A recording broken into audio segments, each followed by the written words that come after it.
Assalamualaikum warahmatullahi wabarakatuh. Alhamdulillah, wassalatu wassalamu ala rasulillah. Segala puji bagi Allah subhanahu wa ta'ala, juga salawat dan taslim kepada Nabi besar Muhammad sallallahu alaihi wa sahbihi wasallam. Melanjutkan bahasan masih di kitab haji dan masih dalam bab tata cara haji dan juga masuk Mekah. Terakhir kita bahas hadis 617 berhubungan dengan hadis yang diriwayatkan oleh Imam 5 kecuali An-Nasai dan disahihkan oleh At-Tirmidzi. Disebutkan oleh At-Tirmidzi di 3 halaman 214 dari Ya'la bin Umayyah radhiyallahu anhu, beliau berkata, tafa Rasulullah sallallahu alaihi wasallam muttabi'an bi burdin akhdar. Nabi sallallahu alaihi wasallam tawaf dalam keadaan ittiba dengan pakaian burd berwarna hijau. Yang dimaksud ittiba adalah disebutkan di footnote di situ dia meletakkan tengah kain di bawah ketiak tangan kanan dan meletakkan kedua ujung sisanya di pundak sebelah kiri. Ini sudah kita jelaskan tentunya yang paling afdal ihram warna putih, tetapi kalau tidak memiliki kecuali warna lain dibolehkan. Bahkan Nabi SAW pernah mencontohkan dengan menggunakan kain berwarna hijau. Itu hadis terakhir. Hadis pada siang ini semoga Allah berkahi adalah hadis 618 dari Anas radhiyallahu anhu, beliau berkata, kana yuhillu minnal muhillu fala yunkaru alaih wa yukabbiru minnal mukabbiru fala yunkaru alaih. Dahulu sebagian kami bertalbiyah dan tidak diingkari, dan sebagian kami juga ada yang bertakbir juga dia tidak diingkari. Hadis ini riwayat Bukhari Muslim.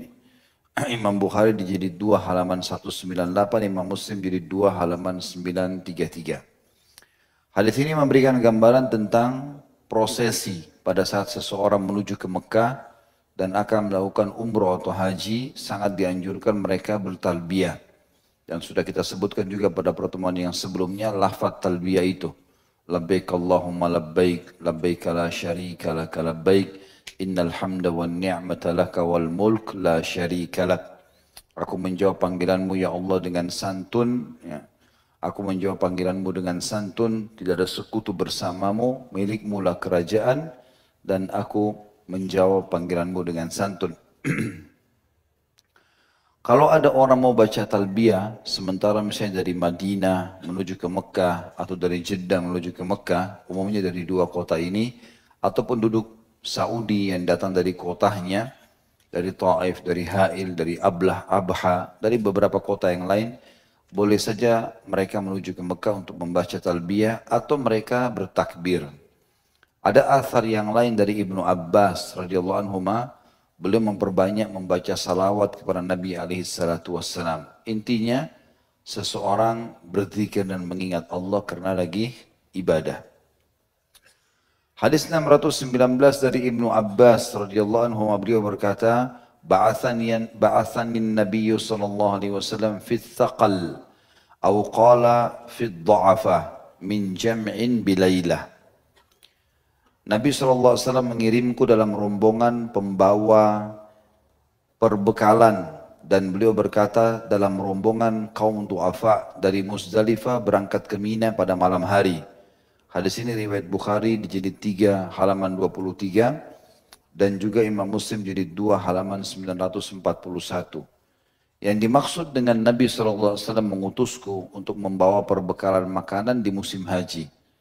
Nabi SAW tradisinya kalau safar, baik dalam rangka perjalanan ibadah seperti haji dan umrah, atau dalam jihad, ataupun dalam hajat-hajat yang lain, beliau selalu membawa di perbekalan, ada unta khusus untuk perbekalan makanan dan minuman, ada unta khusus untuk kaum wanita, ada unta khusus untuk membawa perlengkapan perang, senjata-senjata, ada juga unta yang kosong. Hanya perbekalan saja, kalau seandainya kehabisan makanan disembeli, kalau seandainya unta yang lain kena masalah, sakit, hilang, maka bisa jadi gantinya. Dan juga Ada unta-unta yang disiapkan oleh Nabi SAW kalau dalam haji dan umrah namanya hadyu, ya, kurban. Dan ini sudah pernah kita jelaskan juga dalam masalah kesepakatan Hudaybiyah. Nabi SAW membawa banyak sekali hadyu. Jadi unta atau kambing yang ditandahin di bagian lehernya dengan tanda yang menandakan ini tidak ditunggangi tapi ini akan dikurbankan nanti di Mekah. Dan ini juga bagian daripada sunnah Nabi SAW dikerjakan pada saat umrah. Kebanyakan orang berkurban hanya pada saat haji saja. Padahal sebenarnya umrah pun termasuk. Ibnu Abbas diutus oleh Nabi SAW untuk membawa perbekalan. Berikut juga para kaum du'afa.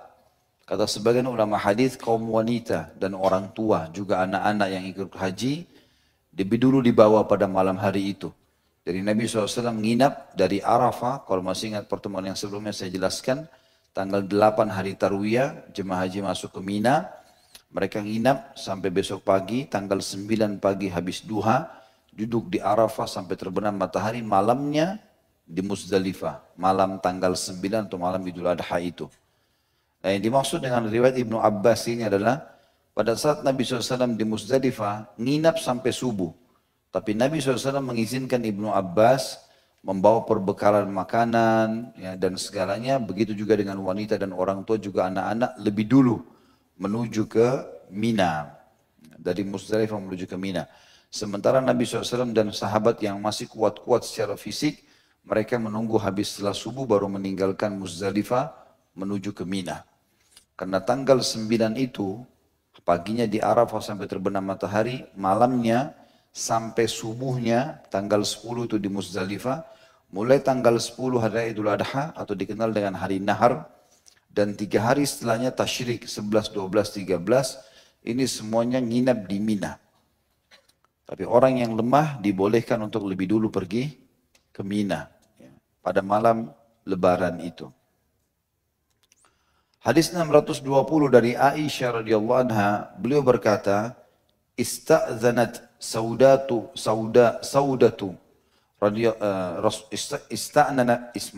ista'zanat saudatu Rasulullah sallallahu alaihi wasallam lailatal Muzdalifah an tadfa'a qablah wa kanat thabitatun ta'ni thaqila fa'adina laha. Sauda radhiyallahu anha, istri Nabi SAW meminta izin kepada Rasulullah SAW pada malam hari Muzdalifah untuk tidak nginap di Muzdalifah bersama Nabi SAW, tapi lebih dulu berangkat ke Mina. Dan dia termasuk orang yang lemah. Makna lemah juga di sini kata Aisyah adalah badannya berat, gemuk sekali, susah untuk bergerak. Maka dianggap dia nanti mempersulit ya, dirinya kalau besok baru masuk ke Mina bersama dengan jemaah haji karena padatnya orang-orang. Dan Nabi SAW mengizinkan itu. Hadis ini diriwayatkan oleh Imam Bukhari jadi 2 halaman 203, Imam Muslim jadi 2 halaman 939. Tentu ini teman-teman sekalian orang yang terjun di lapangan pada saat haji bisa lebih connect dengan bahasan seperti ini. Karena ini menceritakan riwayat yang menceritakan tentang praktek lapangan.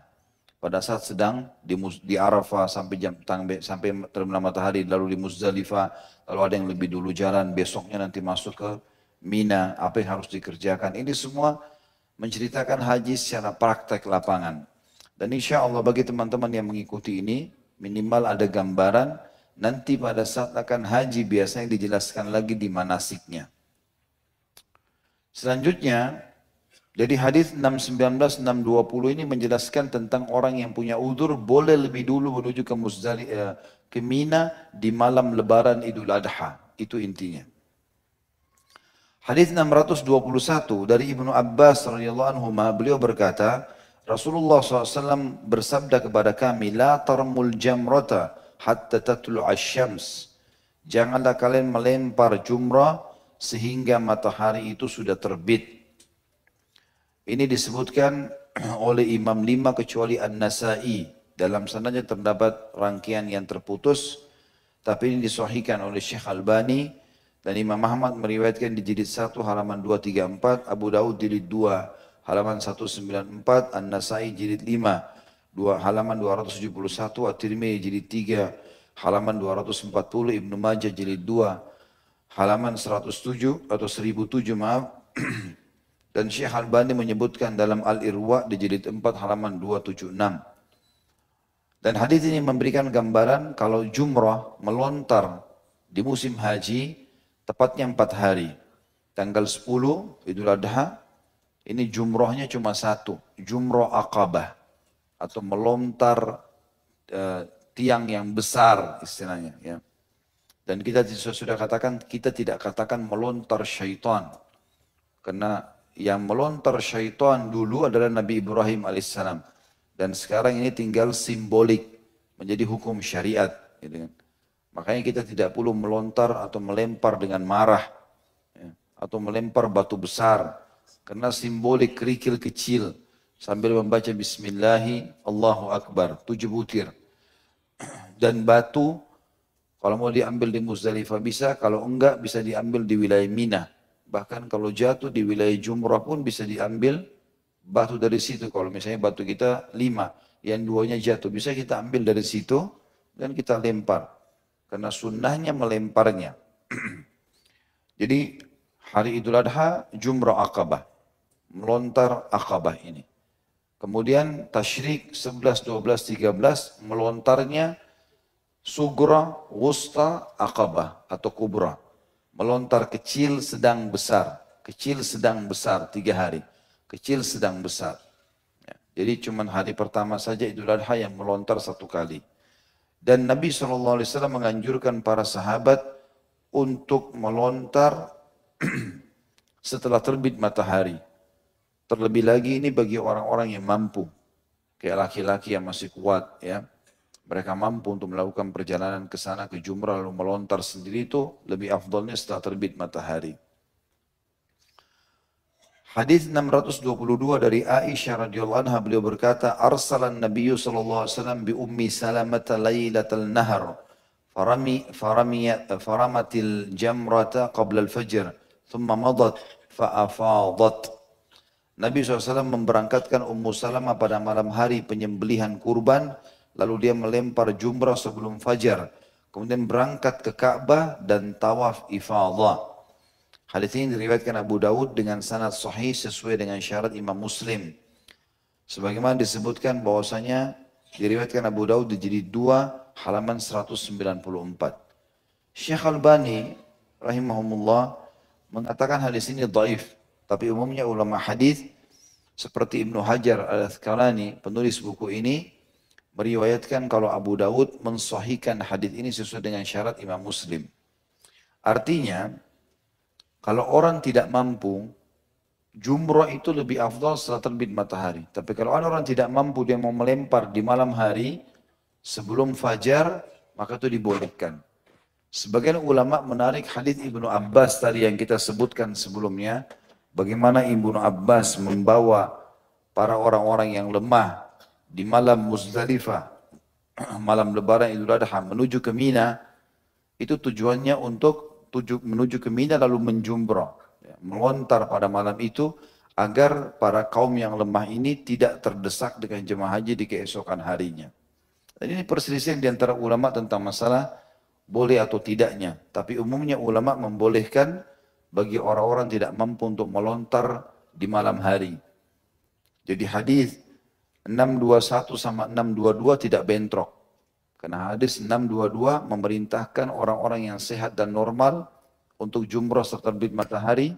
Sementara hadis 622 menjelaskan bagi orang yang tidak mampu. Nomor 623 dari Urwah bin Mudarris radhiyallahu anhu, beliau berkata, Rasulullah SAW bersabda, "Man syahida salatana hadhi ya'ni bil Muzdalifah wa waqafa ma'ana hatta nadfa wa qad waqafa bi Arafah qabla dhalika laylan aw nahara faqad tamma hajjuhu wa qada tafathahu." Barang siapa yang ikut serta melaksanakan solat kami ini, yaitu di Muzdalifah, karena Nabi SAW solat di Muzdalifah 3 solat, maghrib, isya, di jamak takhir. maghrib dan isya di waktu isya, maghribnya tetap 3, isyanya 2 rakaat. Dan subuh, karena Nabi SAW menginap. Beliau mengatakan, siapa yang ikut melaksanakan sholat kami ini, maghrib dan isya di jamak takhir dan subuhnya di Muzdalifah, lalu sebelumnya dia sempat wukuf bersama kami di Arafah, sampai kami berangkat ke sini ke Muzdalifah, dan dia, dia ikut ke Muzdalifah, sampai kami berangkat nanti meninggalkan Muzdalifah di waktu subuh, dan kemarin dia ikut wukuf di Arafah, sebelumnya baik siang ataupun sudah menjelang malam atau sore, maka hajinya telah sempurna dan dia telah menyelesaikan manasiknya. Hadis ini diriwayatkan oleh Imam Lima dan disahihkan oleh At-Tirmidzi dan juga Ibnu Khuzaimah. Tentu hadis ini diriwayatkan oleh Imam Ahmad di jilid 4 halaman 15, Abu Daud jilid 2 halaman 196, An-Nasai jilid 5 halaman 263, At-Tirmidzi jilid 3 halaman 238, dan Ibnu Majah jilid 2 halaman 1004, serta Ibnu Khuzaimah menyebutkan di jilid 4 halaman 255. Hadis ini memberikan gambaran kepada kita bahwasanya di dalam musim haji atau ibadah haji itu yang paling penting Arafah. Saya sudah jelaskan pada pertemuan yang lalu, saya ringkaskan lagi. Haji ada 6 hari. Tanggal 8 Zulhijjah. Tanggal 9 Zulhijjah, 10, 11, 12, 13. Dari 6 hari ini ada 2 yang sunnah. Tanggal 8 Zulhijjah dan tanggal 13 Zulhijjah. Awal dan akhir. Tengah-tengahnya ini 4 hari, 9, 10, 11, 12 hari wajibnya haji. Gitu kan? Hari wajibnya haji. Baik, kalau kita mau kerucutkan lagi haji, yang menjadi inti ibadah haji sebenarnya adalah tanggal 9. Hari Arafah. Yang kata Nabi SAW, Al-Hajju Arafah. Haji adalah Arafah. Kalau ada orang mau menyempurnakan pahala hajinya, lebih besar lagi, dia ikut malamnya, tanggal 9 itu, malam lebaran, untuk nginap di Muzdalifah. Maka dengan ini dia sudah menyempurnakan hajinya. Sisanya kata para ulama, kalau dia tidak sempat jumroh, karena ada udzur syar'i kayak sakit misalnya, atau mendesak tiba-tiba dia harus meninggalkan lokasi haji, karena ada sesuatu yang mendesak, mungkin dia harus pulang ke negaranya, maka dia boleh menutup dengan dam. Dia bayar dengan sembelihan. Tapi kalau dia tidak hadir di Arafah, maka tidak dianggap haji. Makanya dari 8-6 hari ini, ada lagi yang merupakan intinya 9 dan malam atau hari 9-nya itu. Pagi, duha sampai terbenam matahari di Arafah, malamnya di Muzdalifah. Ini makna hadis 623. Dia telah menyelesaikan manasiknya. Artinya sempurna pahala hajinya. Ini kan. Yang lain kalau dia tidak bisa lakukan jumrah, dia bisa ganti dengan dam kalau darurat ini. Kayak sakit dan seterusnya. Tentu orang lebih baik menyempurnakan semuanya. 624. Maaf. Dari Umar radhiyallahu anhu beliau berkata, "Innal musyrikina kanu la yufiduna hatta tatlu'a asy-syams wa yaqulun asyrik thabir." Wa anna Nabiy sallallahu alaihi wasallam khalafahum thumma afadha qabla an tatlu asy-syams. Sesungguhnya kaum musyrikin dahulu tidak meninggalkan Muzdalifah sehingga terbit matahari di tanggal 10 Zulhijjah. Dan mereka mengatakan terbitlah matahari atas gunung Thabir. Dan bahwasanya Nabi SAW menyelisihi perbuatan mereka itu, maka beliau meninggalkan Muzdalifah justru sebelum matahari terbit. Habis sholat subuh, langsung tinggalkan Muzdalifah. Hadis ini diriwayatkan oleh Imam Bukhari di jilid 2 halaman 204. 625 dari Ibnu Abbas dan Usama bin Zaid radhiyallahu anhum ajma'in, keduanya berkata, "Lam yazalin Nabiyyu sallallahu alaihi wasallam yulabbi hatta rama jamratal aqabah." Nabi SAW terus saja bertalbiyah di setiap ada kesempatan sampai melempar jumrah Aqabah. Hadis ini riwayat Bukhari di jilid 2 halaman 204. Saya ingatkan kembali Jadi tanggal 8 sampai tanggal 13. Saya ulangi kembali, mohon maaf. Tanggal 8 sunnah, tanggal 13 sunnah. Tanggal 9, 10, 11, 12, tanggal 9-nya hari Arafah dan Muzdalifah, tanggal 10 hari Raya Idul Adha, 11, 12, 13 namanya hari tasyrik. Tapi yang wajib sampai tanggal 12. Yang kita lakukan tanggal 8 masuk ke Mina, pakai baju ihram, sholat duhur asar jamak qasar takdim. Dan ini sunnah hukumnya. Kemudian malam juga maghrib isya jamak qasar, yang dikasar isya'nya dan ditakdim di waktu maghrib. Nginap sampai tanggal 9. Masuk ke Arafah dari terbit matahari waktu duha, sholat duhur asar jamak qasar takdim. Kemudian tiba maghrib, sholat maghrib isya ditakhir di Muzdalifah. Jelas sampai sini? Baik. Kemudian nginap di Muzdalifah sampai subuh. Ya, sunnahnya. Bagi orang lemah boleh tinggalkan Muzdalifah lebih dulu ke Mina. Tanggal 10 hari Raya Idul Adha, jemaah haji rame-rame ke Mina. Mereka jumrah. Jumrah Aqabah namanya. Hari itu cuma satu kali jumrah. Melontar 7 butir batu. Setelah itu sudah boleh tahallul. Cukur rambut, ganti baju biasa. Setelah itu mereka tinggal nginap di Mina itu tanggal 10 hari Nahar, 11, 12, 13. Ya, 4 hari. Kalau tanggal 12-nya mau keluar sudah bisa. Tanggal 11-nya, 12-nya dan 13-nya mereka jumroh, kecil, sedang, besar. Melontar ini. Ya, itu yang dilakukan. Ini yang dibahasakan tadi. Khusus hadis ini, Nabi SAW mengingatkan, dalam hadis ini Ibnu Abbas mengingatkan, kalau Nabi SAW terus bertalbiyah, sampai beliau selesai jumrah Aqabah. Tanggal 10 Zulhijjah hari Idul Adha, di situ ada jumrah satu, jumrah Aqabah. Maka beliau terus bertalbiyah sampai selesai jumrah dan mencukur rambut beliau alaihi salatu wassalam. Dan saya sudah jelaskan juga di awal-awal menjelaskan masalah haji. Di hari Raya Idul Adha sampai hari tasyrik tanggal 13 ada 3 kewajiban yang harus dilakukan. Jumrah Aqabah di hari Raya Idul Adha-nya. Kemudian tawaf ifadah, tawaf wajibnya haji. Dan yang ketiga berkurban bagi orang selain haji ifrat, kayak haji tamattu atau haji qiran. Ini juga sudah saya paparkan pada pertemuan yang sebelumnya. Hadis 626 dari Abdullah bin Mas'ud radhiyallahu anhu, annahu ja'ala al-baita an yasari wa mina an yamini wa ramal jamrata bi sab'i hasayat. وقال هذا مقام الذي أنزلت عليه سورة البقرة. Bahwasanya beliau sallallahu alaihi wasallam menjadikan Ka'bah di sebelah kirinya dan Mina di sebelah kanannya dan melempar jumrah dengan 7 kerikil seraya berkata, inilah tempat berdirinya orang-orang yang diturunkan padanya surah Al-Baqarah, maksudnya Nabi sallallahu alaihi wasallam. Hadis ini muttafaqun alaih, riwayat Bukhari jilid 2 halaman 218 dan Imam Muslim jilid 2 halaman 943. Yang dimaksud dengan hadis 626 ini adalah prosesi jumrah. Tapi ini alhamdulillah sekarang pemerintah Saudi sudah lakukan.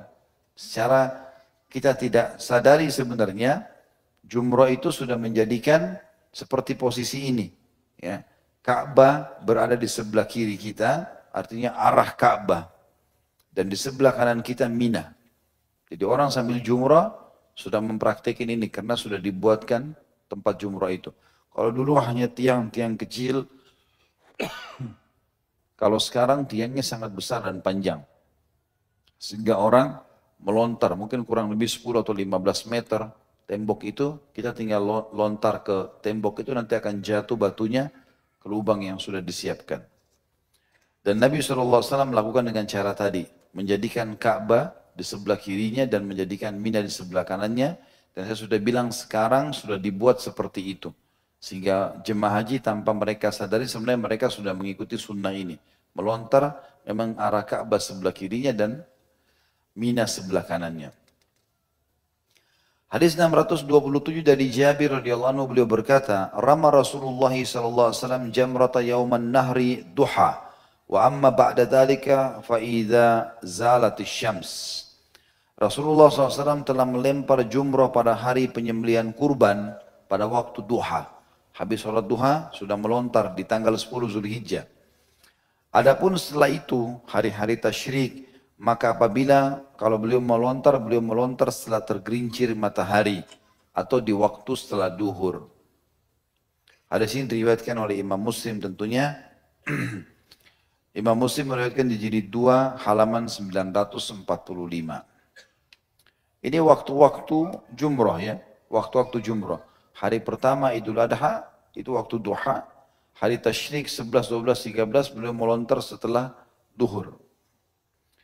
Hadis 628 dari Ibnu Umar radhiyallahu anhu annahu kana yarmil jamratad dunya bisabi hasayat atau hasayat yukabbiru ala ithri kulli hasa thumma yataqaddam thumma yushil fayaqumu fayastaqbilu al-qibla fayaqumu tawilan wa yad'u wa yarfa'u yadayhi thumma yarmi al-wusta thumma ya'khudhu dhata ash-shimali fayushil wa yaqumu mustaqbil al-qibla ثم يدعو فيرفع يديه ويقوم طويلا ثم يرمي جمرة ذات العقبة من بطن الوادي ولا يقف عندها ثم ينصرف فيقول هكذا رأيت رسول الله صلى الله عليه وسلم يفعله. Ibnu Umar radhiyallahu anhu dikatakan beliau dahulu melempar jumrah ad-dunya atau as-sughra dengan 7 kerikil kecil sambil bertakbir. Bismillahirrahmanirrahim. Setiap kali lemparan batu. Kemudian maju sampai mendapatkan tempat yang datar. Lalu berdiri menghadap kiblat. Beliau berdiri lama, berdoa dan mengangkat kedua tangannya. Kemudian melempar al-wusta atau jumrah yang melontar yang tengah. Jadi kalau teman-teman di lokasi jumrah itu memang kelihatan kita begitu masuk akan ada dinding yang pertama. Itu dinamakan sughra. Kita jalan sedikit mungkin sekitar 20 meter, 25 meter atau gitu. Ada jumrah yang ada lagi tiang, jumrah yang di tengah-tengah namanya wusta. Kita jalan lagi lurus ke sana ke ujung maka akan ada yang kubra atau aqabah. Ini yang dimaksudkan di sini. Jadi Ibnu Umar melakukan ini, melontar di sughra 7 batu bismillahirrahmanirrahim lalu beliau berdiri jalan sedikit cari tempat tinggi berdoa sampai menghadap kiblat. Kemudian beliau mampir lagi dilempar pelontaran yang tengah lalu beliau kemudian mengambil arah kiri dan mencari tempat datar setelah lontar yang tengah dan berdiri menghadap kiblat lalu berdoa dan mengangkat kedua tangannya dan berdiri lama kemudian melempar jumrah aqabah dari dasar lembah dan tidak berhenti di situ atau di sana, kemudian pergi seraya mengatakan demikianlah aku telah melihat Rasulullah SAW melakukannya. Hadis riwayat Bukhari di jilid 2 halaman 218 sampai 219. Maksudnya adalah Ibnu Umar radhiyallahu anhu mempraktekkan bagaimana jumrahnya Nabi SAW. Ya. Khusus hari tasyrik 11, 12, 13 melontarnya tadi saya bilang 3, kecil, sedang, besar. Dan Ibnu Umar mempraktikkan sunnah Nabi SAW, melontar 7 batu kerikil, kemudian meninggalkan tempat tersebut sebelum sampai di wusta, di jumrah yang pertengahan atau tiang yang kedua. Karena di situ ada 3 tiang, tiang 1, tiang 2, tiang 3. Di zaman Nabi SAW dikatakan sughra, wusta, kubra atau aqabah. Beliau berdoa lama sekali sambil menghadap kiblat, lalu melontar wusta. Tinggalkan lagi, berdoa lama sekali. Lalu kemudian melontar yang ketiga, beliau tidak berdoa, langsung pergi.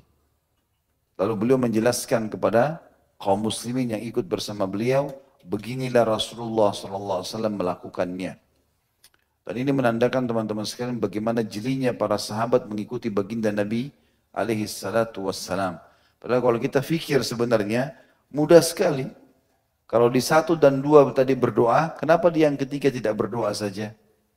Kan doa bagus. Tapi lihat bagaimana Ibnu Umar menunjukkan kepada kita. Beliau di situ tidak berdoa karena Nabi tidak pernah berdoa di situ. Maka beliau tinggalkan saya tempat tersebut menjalankan sesuai dengan sunnah Nabi alaihi salatu wassalam.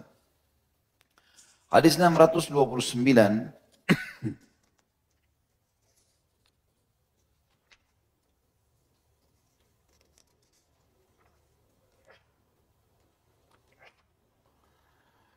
Juga dari beliau, maksudnya Abdullah bin Umar radhiyallahu anhu, bahwasanya Rasulullah SAW bersabda, Allahumma arhamil muhallikin. Qalu wal muqassirin ya Rasulullah. Qala fi thalithati wal muqassirin. Ya Allah, limpahkanlah selalu rahmatmu. Dan makna rahmat, pengampunan dosa, peninggian derajat, pembunuhan segala kebutuhan. Ini sering saya sebutkan dalam tahmid, pembukaan ceramah. Supaya seseorang di antara kita faham. Kalau rahmat itu maknanya seperti itu. Nabi SAW mendoakan, Ya Allah, limpahkan rahmatmu kepada orang-orang yang gundul. Mereka terus bertanya mengatakan, Ya Rasulullah, bagaimana dengan orang yang memendekkan rambutnya saja? Beliau terus melakukan itu sampai 3 kali. Lalu kemudian setelah itu beliau mengatakan, dan juga semoga Allah merahmati orang yang memendekkan rambutnya. Hadis ini diriwayatkan oleh Imam Bukhari di jilid 2 halaman 213 dan Imam Muslim di jilid 2 halaman 945. Hadis ini tentu sudah pernah kita jelaskan tentang keutamaan orang untuk gundul bagi laki-laki. Dan bagi perempuan mengambil sebagian kecil dari rambutnya. Dan didoakan 3 kali dapat rahmat dari Nabi SAW. Dan kata ulama, doa ini berlaku sampai hari kiamat. Selama seseorang itu masih mengerjakan umrah dan tahallul atau haji, mencukur rambut, selama dia gundul, maka rahmat Allah dia akan dapatkan.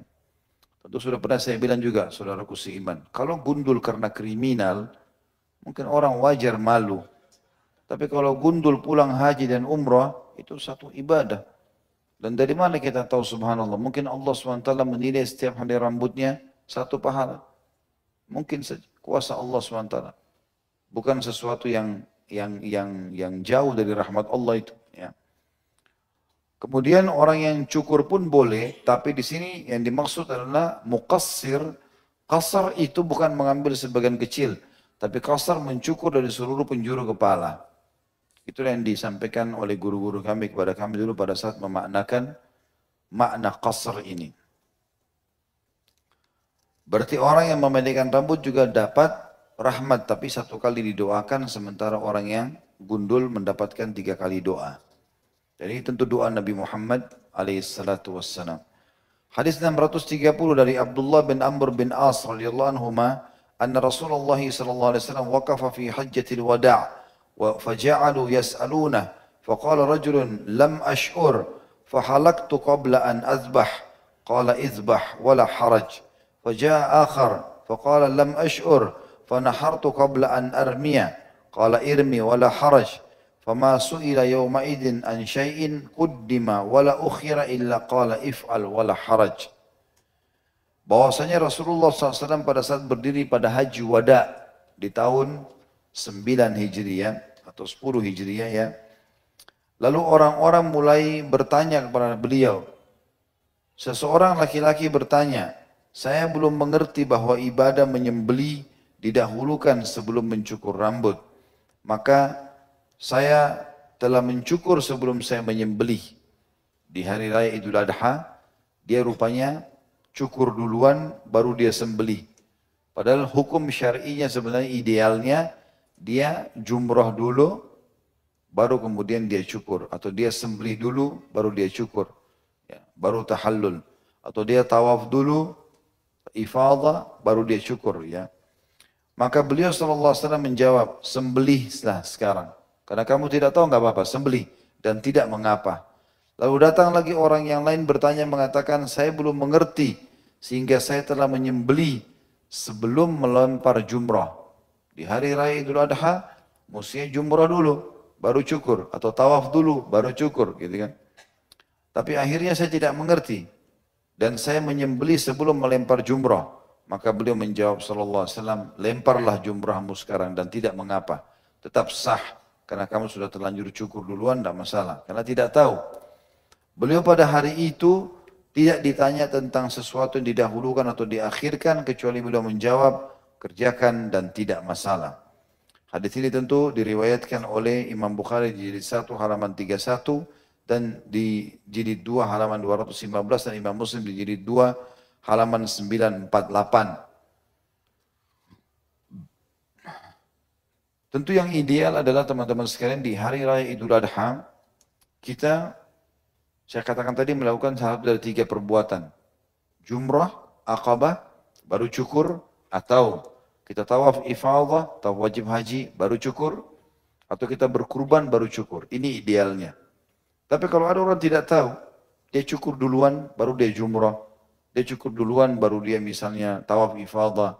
Atau dia cukur dulu, baru dia berkurban. Itu tidak ada masalah. Kalau orang itu tidak tahu. Tapi kalau mau idealnya, maka dia harus lakukan satu dari 3 perbuatan tadi. Walaupun semuanya wajib dikerjakan. Tapi salah satu yang saya sudah boleh bercukur dan pakai baju biasa. Tapi dia masih harus nginap di Mina sampai selesai hari tasyrik. Hadis 631 dari Al-Miswar bin Makhrama radhiyallahu anhu, anna Rasulullah SAW nahara qabla an yahlik wa amara ashabahu bidzalik. Bahwasanya Rasulullah SAW menyembelih hewan kurban sebelum mencukur rambutnya dan memerintahkan para sahabatnya demikian. Hadis ini riwayat Imam Bukhari.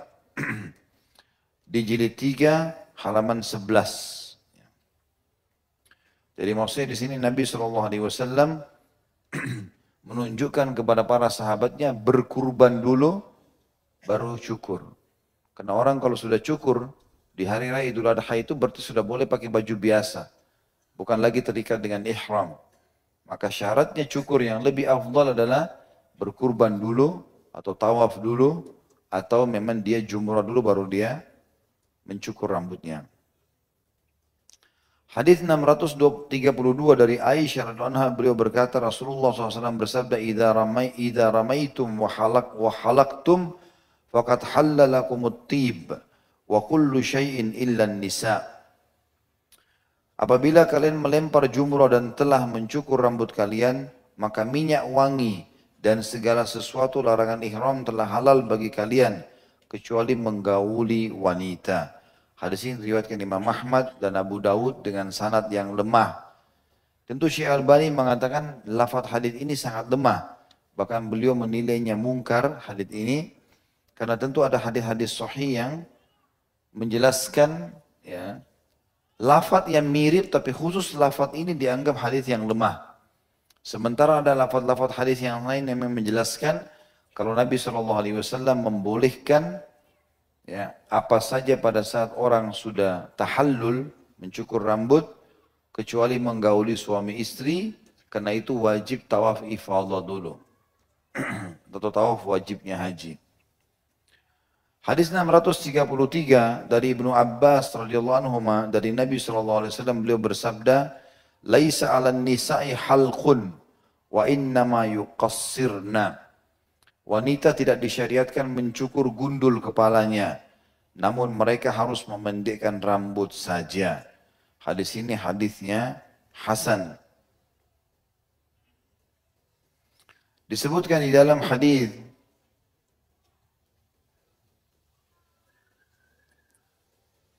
diriwayatkan Abu Dawud di jilid 2 halaman 203. Dan hadis ini menggambarkan bahwasanya perempuan tidak boleh gundul. Sebagian ulama menarik hukum kalau di musim haji saja tidak boleh gundul, lagi ibadah apalagi kalau kesehariannya. Sebagaimana juga ada hadis yang melarang wanita menyerupai laki-laki, artinya mencukur pendek rambutnya sampai seakan-akan dia laki-laki dan tidak bisa dibedakan dengan laki-laki. Ini dilarang. Kata Nabi SAW, Allah melaknat perempuan yang menyerupai laki-laki dan laki-laki yang menyerupai perempuan. Ya. Kecuali dalam keadaan darurat, misalnya dia kena penyakit, ya, seperti orang yang kena kanker, harus kemoterapi, gugur rambutnya, itu lain. Ya. Tapi selain daripada ini tidak dibolehkan. Hadis 634 dari Ibnu Umar radhiyallahu anhu anna Abbas bin Abdul Muttalib ista'dzana Rasulullah sallallahu alaihi wasallam an yabita bi Makkah layali Mina min ajli sikayatihi fa'adina lah. Bahwasanya Abbas bin Abdul Muttalib radhiyallahu anhu meminta izin kepada Rasulullah SAW untuk menginap di Mekah pada malam-malam mabit di Mina karena tugasnya memberi minum jemaah haji. Maka beliau SAW mengizinkannya. Hadis ini riwayat Bukhari Muslim. Imam Bukhari meriwayatkan di jilid 2 halaman 217, Imam Muslim di jilid 2 halaman 953. Begini maksudnya. Tanggal, saya ulangi kembali, tanggal 10 Zulhijjah, Idul Adha, jemaah haji melakukan jumrah Aqabah. Setelah jumrah boleh cukur, pakai buka baju ihram pakai baju biasa. Tapi sudah tetap dalam haji. Tetap mereka harus tunggu sampai selesai hari tasyrik. Atau mereka menyembelih kurban. Kalau sudah menyembelih kurban boleh cukur. Ganti baju biasa juga. Tapi tetap harus tinggal di Mina. Mabit namanya, nginap di Mina. Tanggal 10 nginap sampai hari 11. Tanggal 11 nginap lagi sampai tanggal 12. Tanggal 12 boleh keluar. Indonesia mengatakan nafar awal gitu. Biasanya. Keluar sebelum terbenam matahari. Setelah jumrah pada hari itu. Kalau dia mau sempurnakan imannya sampai tanggal 13 baru keluar meninggalkan Mina. Ini sudah saya paparkan pada pertemuan yang lalu juga. Di sini teman-teman sekalian, mabit di Mina lebih cenderung pendapat jumhur ulama wajib. Wajib. Tinggal khilaf di antara ulama, mabit itu apakah semalam suntuk dari maghrib sampai sholat subuh, atau orang duduk dari maghrib atau malam sampai lewat pertengahan malam, di atas jam 12 malam sudah bisa tinggalkan. Ini perselisihan pendapat ulama tentang masalah itu. Tapi pendapat jumhur ulama mengatakan dia semestinya tunggu sampai subuh. Hanya saja di hadis 634, Abbas paman Nabi SAW radhiyallahu anhu tidak nginap di Mina. Apa alasannya? Karena dia adalah orang yang bertugas di Mekah untuk memberikan minum jemaah haji. Jadi yang urus air zam-zam waktu itu Abbas yang bertanggung jawab. Abbas bertanggung jawab radhiyallahu anhu untuk air zam-zam dan mengurus Ka'bah. Maka karena tugas ini beliau tidak nginap di Mina. Karena beliau harus mengurus minuman. Ya mungkin tidak seperti sekarang ya. Di zaman dulu itu masih sumur. Jadi ditimba. Lalu jemaah haji yang mau minum ditimbain. Tidak dikasih jemaah haji sembarangan menimba. Karena kalau mereka menimba nanti bisa disalahgunakan air. Bisa mungkin telat. Mungkin ada berkelahian. Maka Abbas mengatur beberapa orang anggota sukunya berdiri di situ. Lalu bertugas mengambil, menimba air, memberikan minum. Seperti itulah. Kalau sekarang tentu sudah lebih nyaman. Karena sudah ada keran-keran air, ada jek-jek air zam-zam banyak. Itu lebih mudah tentunya. Tapi ini di zaman Nabi SAW. Berarti mabit di Mina yang hukumnya wajib dikecualikan orang-orang yang punya pertanggung jawab seperti ini. Ya.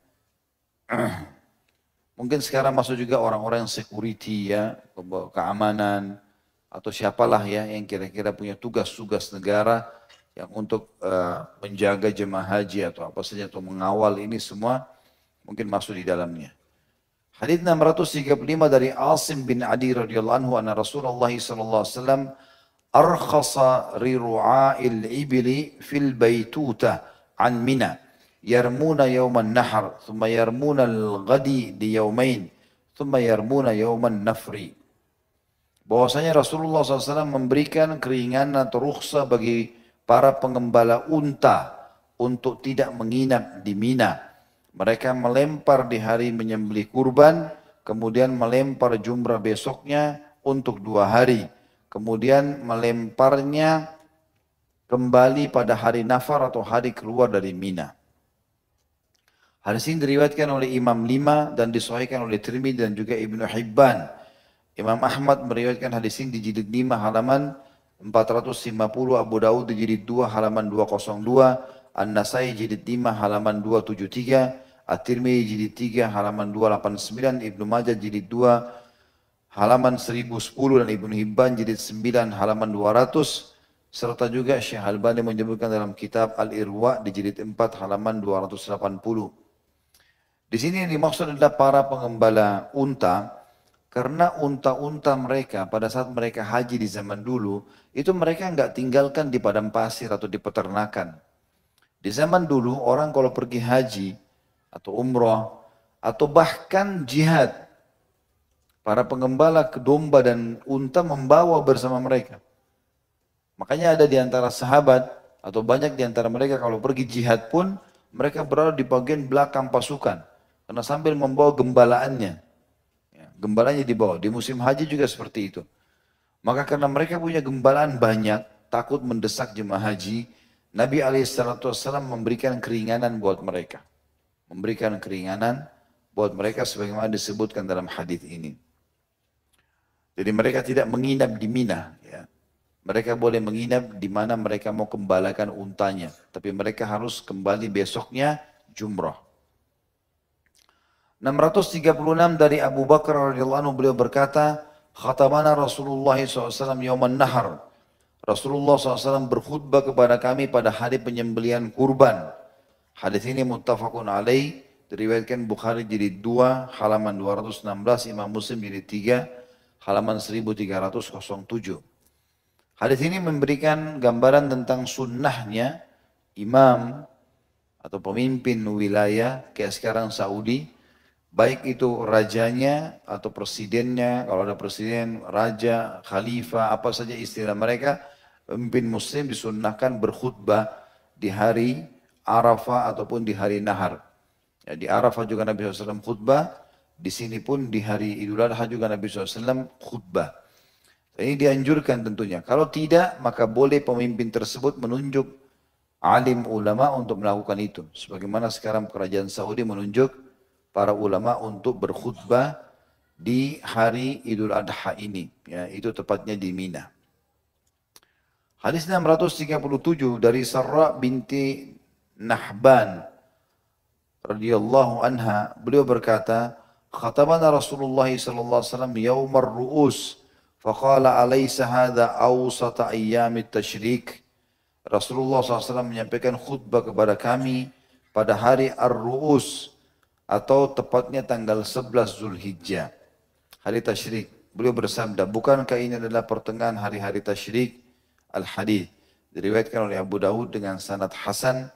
Yang dimaksud dengan sanad hasan adalah Abu Dawud meriwayatkan di jilid 2 halaman 197, hanya saja Syekh Albani mendhaifkannya tentunya. Kalau Ibnu Hibban menyatakan juga hadis ini lemah di jilid 4 halaman 318. Tetapi secara umum Nabi SAW memang berkhutbah sebagaimana riwayat sebelumnya di Mina. Ini sunnahnya. Bagi orang yang haji atau tidak haji tetap khutbah di hari raya Idul Adha itu. Hadis 638 dari Aisyah radhiyallahu anha bahwasanya Nabi SAW bersabda kepadanya, tawafuki bil baiti wa baina safa wal marwa yakfiki lihajjiki wa umratuki. Tawafu di Ka'bah dan sa'imu antara Safa dan Marwah mencukupkanmu untuk haji dan umrahmu. Hadis ini diriwayatkan Imam Muslim di jilid 2 halaman 879 dan 880. Yang dimaksud dengan hadis ini adalah kalau Aisyah radhiyallahu anha sudah menyelesaikan tawaf ifadahnya bagi perempuan, dia sudah tawaf wajibnya haji dan juga sa'inya, maka sudah boleh tahallul dan ganti baju biasa. Dianggap sudah menyempurnakan haji itu. Beberapa hadis terakhir dalam bab kita ini dan insya Allah nanti kita akan masuk ke bab baru, bab ke-6, masalah luput dari suatu amalan haji atau umrah karena terhalang, baik itu penyakit atau musuh, ada hukum sendiri. Hadis 639 dari Ibnu Abbas radhiyallahu anhu, anna Nabi sallallahu alaihi wasallam lam yarmul fis sab'i alladhi afadha fi. Bahwasanya Nabi SAW tidak berlari kecil dalam 7 putaran tawaf ifadah. Dan hadis ini diriwayatkan oleh Imam 5 tentunya dan Tirmidzi mensahihkan bersama dengan Al-Hakim. At-Tirmidzi Abu Dawud meriwayatkan di jilid 2 halaman 207, An-Nasai meriwayatkan di jilid 2 460, Ibnu Majah jilid 2 1017, Al-Hakim jilid 1 halaman 475 dan juga disahihkan oleh Syekh Albani dalam Sahih Abi Dawud jilid 1 halaman 371. Hadis ini menjelaskan bahwasanya khusus tawaf ifadah berbeda dengan tawaf kudum, tawaf pertama tiba di Mekah, atau tawaf umrah. Ini tawaf wajibnya haji. Kalau tawaf umrah, maka disunnahkan orang-orang berlari kecil di 3 putaran pertama, serta memperlihatkan pundak atau lengan sebelah kanannya. Tapi tawaf ifadah, maka Nabi SAW tidak berlari kecil. Beberapa athar menyebutkan beliau tetap memperlihatkan lengan sebelah kanannya, tapi beliau tidak berlari kecil. Dan saya sudah ceritakan tentu sebab berlari kecil ini ada ya. Gara-gara di kesepakatan Hudaybiyah, muslimin dilarang untuk umrah, tapi boleh tahun depan. Tahun depannya Nabi SAW datang untuk umrah qadha namanya. Begitu masuk ke Mekah, maka orang-orang Mekah atau Abu Sufyan waktu itu sebelum masuk Islam mengatakan muslimin telah kena penyakit. Dan penyakit itu penyakit kuning yang menular. Ya. Itu badannya pada copot-copot gitu ya. Dan ini menular. Tujuannya Abu Sufyan untuk mengeluarkan masyarakat Mekah supaya jangan interaksi dengan muslimin dan jangan ada yang masuk Islam lagi. Tapi ternyata Nabi SAW dengar itu. Maka penduduk Mekah menyaksikan muslimin lagi tawaf di Ka'bah karena kelihatan mereka ada di gunung-gunung Mekah. Nabi SAW mengatakan semoga Allah merahmati siapapun yang memperlihatkan kekuatannya pada hari ini. Maka Nabi SAW contohkan, beliau angkat kain ihramnya, ditaruh di bawah lengan kanannya, kemudian beliau berlari kecil di 3 putaran pertama. Dan ini mengambil energi yang lebih besar. Kalau orang lari kencang itu lebih sedikit energi dibandingkan orang berlari kecil. Apalagi padat, itu lebih banyak mengambil energi. Ini Nabi SAW melakukan sebabnya untuk menunjukkan kekuatan kepada orang-orang Quraisy. Maka mereka pun berkata, sungguh tidak mungkin orang yang kena penyakit kuning melakukan perbuatan seperti ini. Maka Nabi SAW melakukan itu di umrah qadha dan beliau tidak lakukan di tawaf ifadah haji. Karena pada saat sudah haji wada ini, Mekah sudah bebas. Karena Mekah ditaklukkan pada saat itu oleh Nabi SAW di Ramadan tahun 8 Hijriah. Hadis 640 dari Anas radhiyallahu anhu, anna Nabiy sallallahu alaihi wasallam shalla adh-dhuhra wal asra wal maghriba wal isya, thumma raqada raqdatan bil muhassab, thumma rakiba ila al-baiti fatafa bihi. Bahwasanya Nabi SAW salat duhur, asar, maghrib dan isya, kemudian tidur sejenak di muhassab. Kemudian berangkat ke Ka'bah, lalu kemudian melakukan tawaf. Hadis ini riwayat Imam Bukhari di jilid 2 halaman 221. Yang dimaksud tentu di sini Nabi SAW mengerjakan duhur asar di Arafah, kemudian maghrib isya'nya di Muzdalifah, kemudian beliau menuju ke tempat tawaf di hari raya Idul Adha.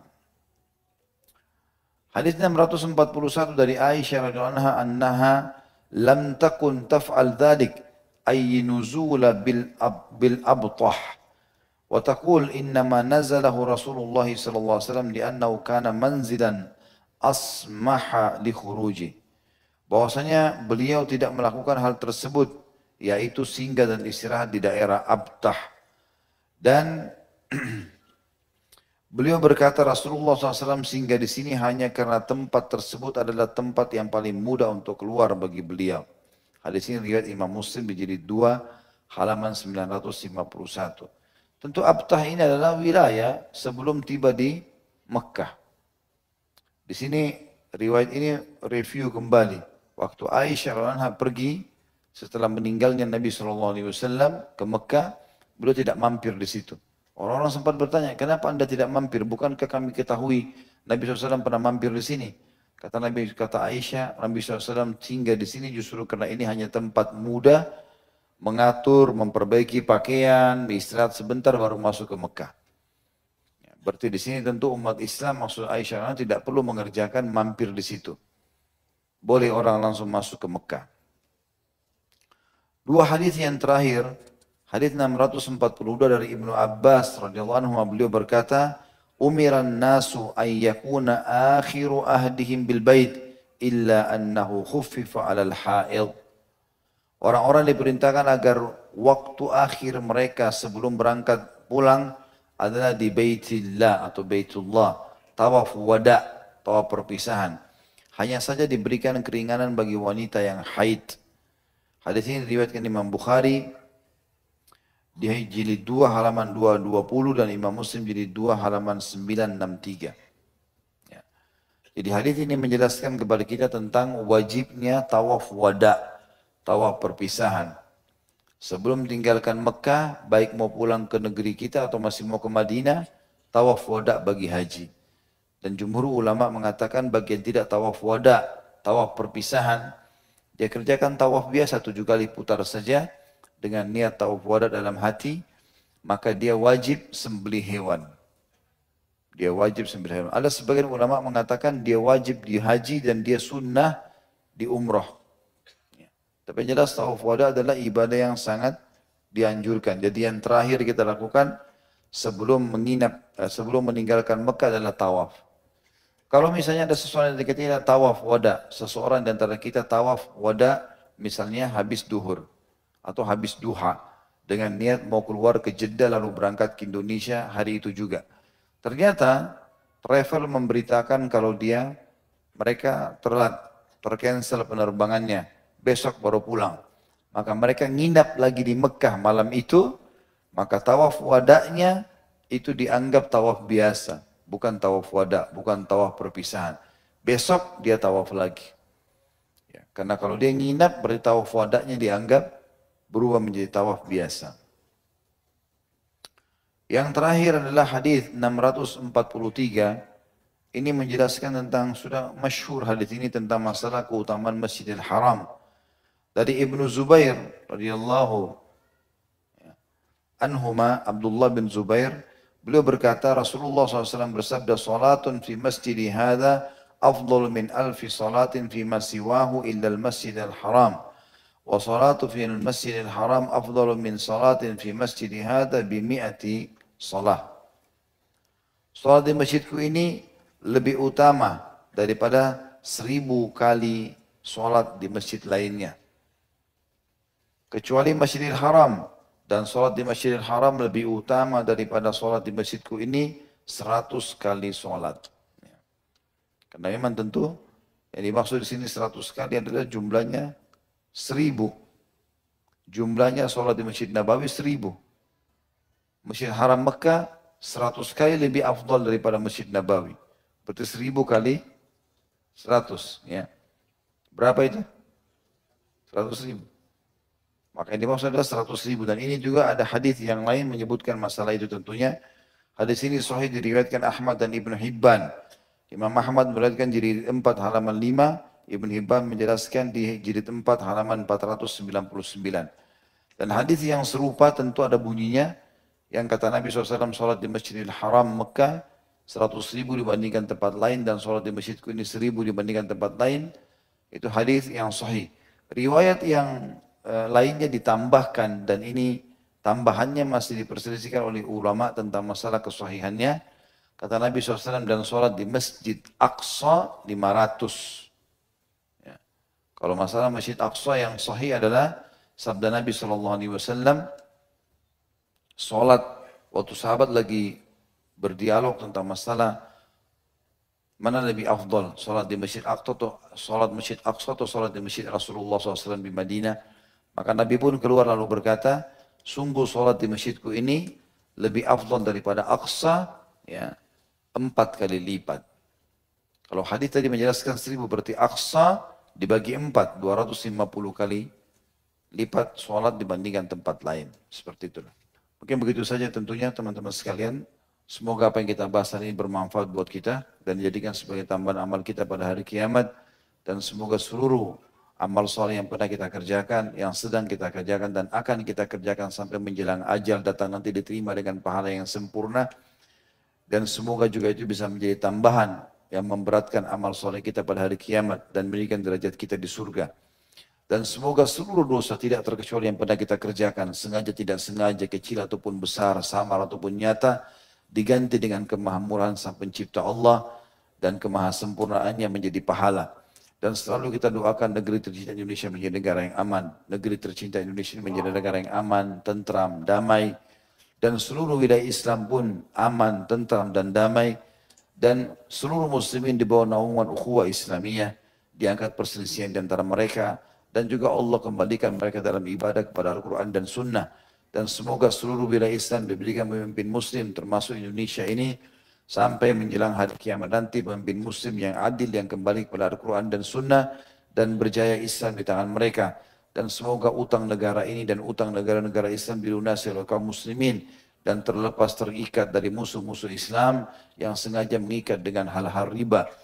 Dan semoga saja saudara-saudara kita di Palestina, di Syria, di Yaman, di Irak, di Myanmar, dimanapun mereka berada yang sedang tertindas, semoga Allah ikhlaskan niat mereka, terima para syuhada mereka, mulakan Islam di tangan mereka dan tangan kita semua, dan semoga Allah ikut sertakan kita bersama mereka di pahala, baik dengan doa, dengan harta juga dengan jiwa kita.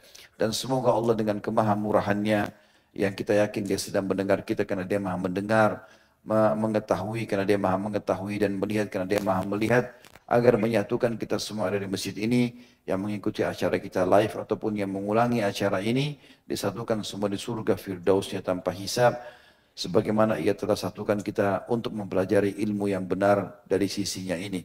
Wassallallahu ala nabiyina Muhammadin walhamdulillahi rabbil alamin. Subhanakallahumma bihamdika asyhadu an la ilaha illa anta astaghfiruka wa atubu ilaik. Wassalamualaikum warahmatullahi wabarakatuh.